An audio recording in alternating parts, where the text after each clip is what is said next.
and the results are, in most cases, the lack thereof. But before I do that, I get gifts, not weekly, I mean from the masses. Not weekly, but certainly a couple, 3 times a month. People even send me money for me to pray for them. You know how like you put money in the collection box at the church and that kind of shit? And this is the first time I've ever mentioned this on YouTube. But I don't need any gifts. Okay? But this is the kind of thing, and this kid did a lot of work. He distilled, and I'm not giving this to you, the seminar down to 756 statements. This is QLA. 756 little bibs of information.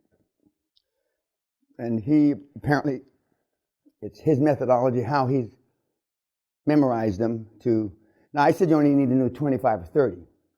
This is typical fucking overkill. He's got it distilled down to 756.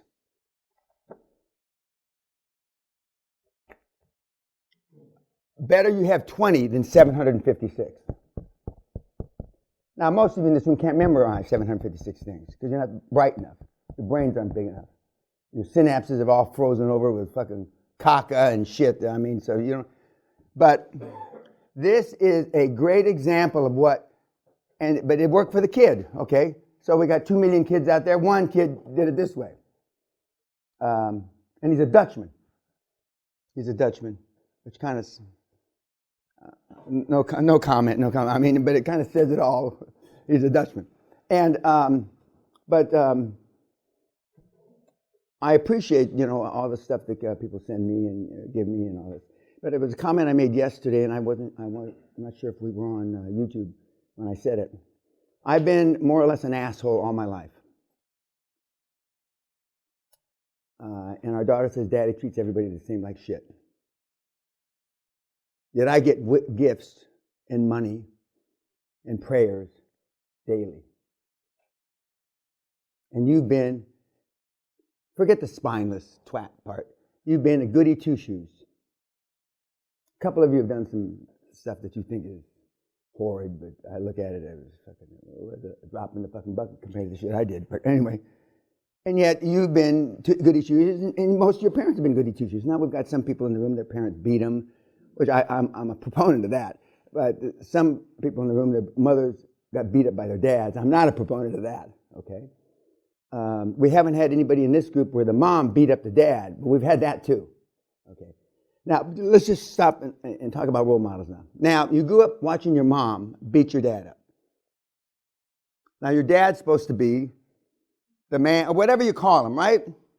And yet you're seeing your mom thump the shit out of him since the time you're 3, 4, 5 until you're cognizant of what's going on in the world, until you leave home.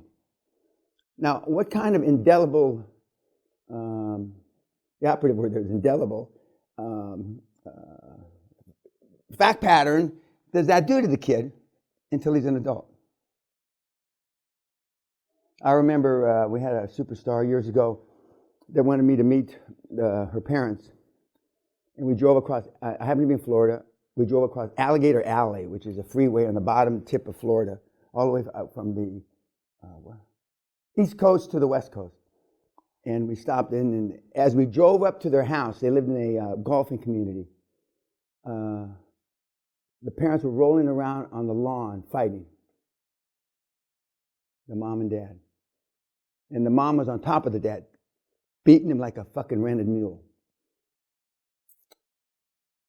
And then it all became clear to me what had happened to the girl. It was a girl. And then as soon as we drove up, they brushed themselves off, and they were drinking. They had tumblers. They had 32 ounce. You know how you go to a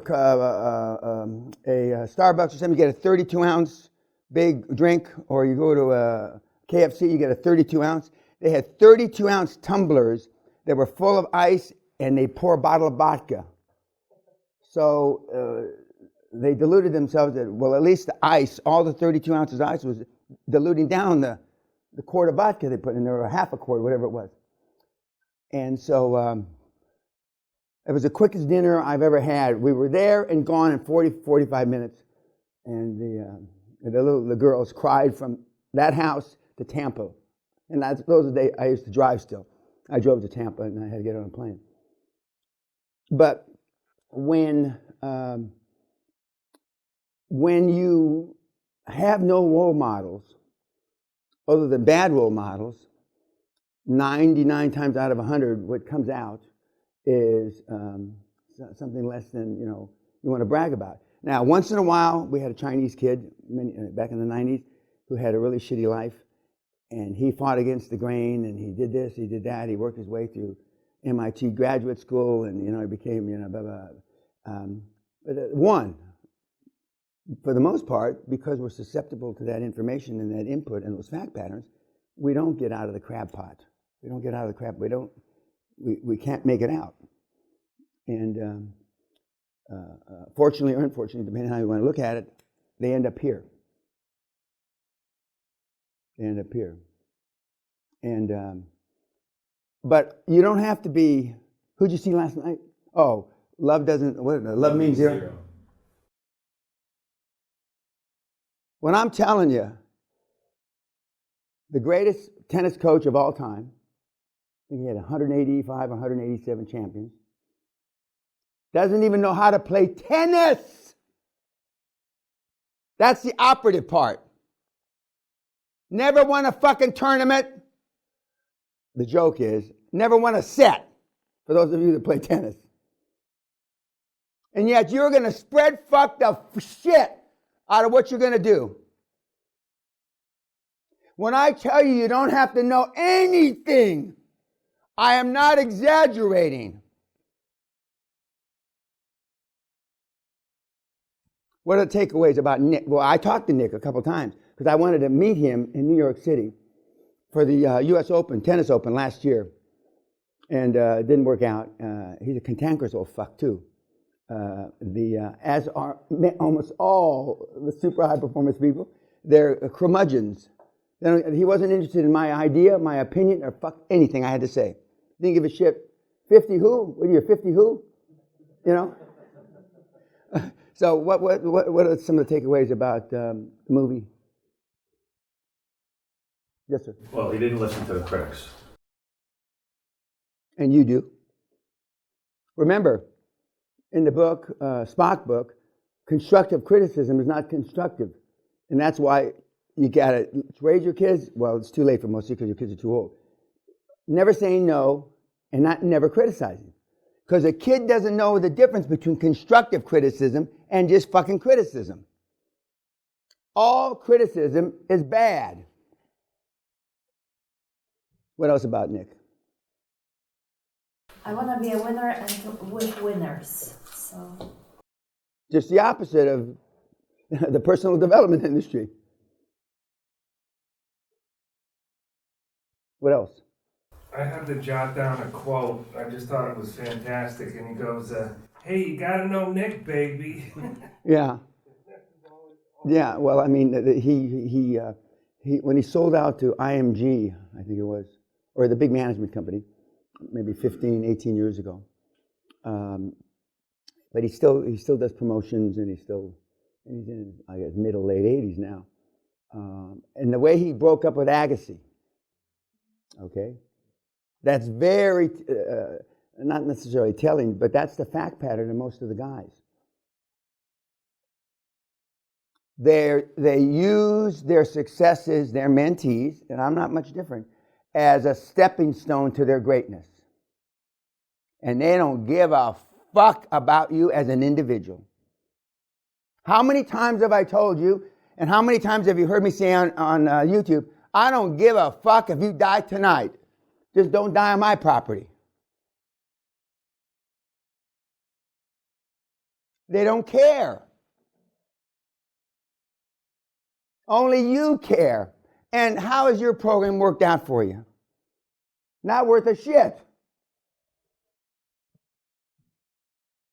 What else about Nick? He took the kids away from their family. The Spartans. Thank you, God. Thank you. At least everybody wasn't asleep. That's right. The fact patterns of greatness are 95% the same. Whether you're a Spartan, you're a tennis player, or you're rolling up companies. We give you a little wiggle room. We give you 4, 5, 6% of individuality. I don't believe in individuality because you don't have the fucking brains enough to make the right decisions. I like it 100%. But especially now in 2019, you got to let them do a little. You got to let them step on their dick a little, Dan. You just can't, because, people have rights now. Fuck your rights. If you want rights, go to fucking somebody else's seminar. I'm not interested. What else about Nick? He said that he really drilled in the tennis techniques so that when you're in the heat of a match, you're not thinking about technique. It was just over and over, and after a while, it was just automatic. It's repetitive, like a RoboCop. I mean, and the best kids that do this, the QLA bots, as we call them, you're going to see after lunch today slides where people tattoo on their chest the 5 credos. Tattoo backwards, so when they look in the mirror and shave, guys, they can read it, because if it's not backwards, then you can't read it. We've got guys Chinese guy who tattooed in English on his forearm, and then he decided to do his roll-ups in China, so he could never wear long-sleeve shirts. He had to always wear long-sleeve shirts because the Chinese people wanted to know why he had English tattooed in his arm. He was Chinese, but he thought he was going to do it in an English-speaking country. We've got a lot of people that have, want to, from the time they get up in the morning and they brush their teeth, they want to be exposed to QLA. What else about Nick? A large part of his training was on mindset. Well, I mean, world-class athletes, it is mindset. Because the difference in their physical abilities is just minuscule, if anything. It's non-existent. It's who is the best prepared between their ears on the day. But I mean, one after another, success leaves clues. They're pretty much all the same. But we're beating up to a crescendo to the biggest asshole of them all. Last night, did you watch stuff? He is the king of the assholes. He is the emperor of the assholes. What else did you see last night? Dan's sizzle video. Pardon? Your sizzle video. Oh, the sizzle video, which is it was a sizzle video, and we've gotten some comments that a lot less comments, negative comments about boxing than normal. A lot less comments, which I don't know what that means anything. But there's normally some people that think that it's not right to do that. I told you in 1986 to 2016, a woman's handshake has gone from 98 pounds per square inch to 108 pounds per square inch. And a man's handshake has gone from 118 pounds per square inch to 96 pounds per square inch. So women's handshakes have gotten stronger in 30 years, and men's handshakes are gotten weaker. Now that and $2 won't buy you anything at Starbucks. But it is the trend. It's not politically correct to be manly. Once in a while, you find a gal who, there must be a course on handshaking. I don't know what it is, but gals seem to, when they shake hands, they spread their fingers so their hand seems bigger, and of course you get more leverage when your fingers are apart. So maybe that's why the handshakes have changed. Anything else about Nick? I'm going to see him this summer, or actually it's in the fall, for the U.S. Tennis Open in New York. I've made my plans to be there. Yes, sir. He taught Boris Becker to play the man and not the game. So Yeah. he got him to psych out Agassi. Yeah. Of course, he knew all Agassi's, all the bones were buried. And a lot of the coaches, Butch Harmon, who's a great golf coach, coached, I believe, 7 or 8 of the championships that Tiger Woods had back in the day were under the tutelage of Butch. When they play match play, which is 1-to-1, and he's coaching a guy that's playing Tiger, or he's coaching another guy that he knows the inside track, so to speak, so he knows how to get under the skin, and when it's match play, it is pretty much it's a man-to-man, a gal-to-gal, and you get under somebody's skin, and that's how you wind up winning. Yes, sir. In regards to Nick, he was wrong sometimes, but he was never in doubt. And then when he was asked, I like the fact he had 7 or 8 wives. You know, I'm jealous of that, but and he didn't know their name. Like, yeah, that I was just about to say that, and he didn't know their name. like when the interviewers asked him, "Why did you do this?" Like something that was considered a mistake, he thought so little of it that he said, "I don't know. I never thought about it." Yeah, he said, I reacted. Yeah, and he didn't care that it might have been wrong, and he cared less that the asshole was asking him the question. And again, it's the same tone. And I mean, it shouldn't go lost on even the biggest meathead in the room that it's almost the antithesis of everybody, not just this group, it's almost the antithesis of everybody that comes through the seminar. Because you're taught just the opposite. Now, we had a decorated, Ranger, Army Ranger here 4 or 5 seminars ago, who was transitioning off of active duty, and who had just come back from a deployment in some place where he got trigger time. Trigger time meaning you kill people. He understood. It's like Fred Smith told me 35 years ago. He was a platoon leader, Marine platoon leader. Fred Smith, the founder of American Federal Express. When I found out that my mistakes, the collateral damage of my mistakes, were not young boys going back in body bags, I never had trouble making a decision again, a business decision, the rest of my life. Because young platoon leaders, the mistakes, and young platoon leaders, by definition, fuck shit up. Young platoon leaders, when you make a mistake, you're infantry platoon leader, like I was as well, they're dead. But when he said that, when I realized that all the mistakes nobody was dying over, the rest was easy. But the Ranger guy that came through the program, he, although he never cold called anybody, and a lot of the stuff he had never done, nobody was dying over it. And it was easy. There's a deal example I give, which actually tomorrow, Sophie's Choice. There was a movie with Meryl Streep. She won an Academy Award, I think it was 1981 or 82, about a concentration camp, one of the concentration camps, the last few days of the war, World War II.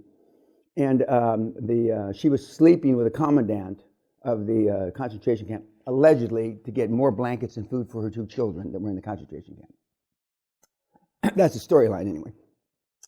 And Herr Gestapo Himmler wakes up in the morning and tells her, you did not satisfy me last night, you were a bad fuck.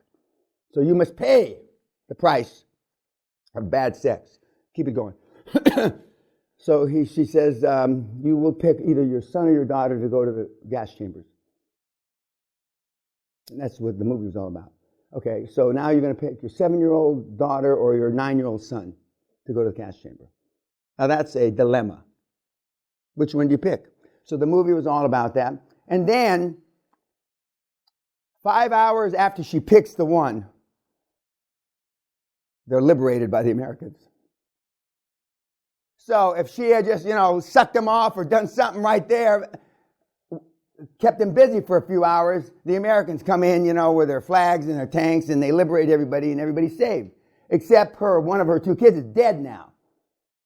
So then the second part of the storyline is she goes back to New York City, and she hooks up with another concentration camp survivor. And they write this book, Sophie's Choice. And then just like Cleopatra and Mark Antony, they commit suicide together. And that's the end of the book. But you're not involved in Sophie's choices. Other than surgeons that we've had come through here that are in life and death situations, no decision you'll ever make is going to cost anybody their life. No business decision. Whether you get this industry expert or this industry expert, whether you get this guy to be chairman or that guy to be chairman, you get this CFO or that. None of your decisions are life and death. Yet you ponder and agonize over them like they are life and death. And that's all based on lack of self-esteem, lack of self-confidence, poor role models. Okay, YouTube, thank you.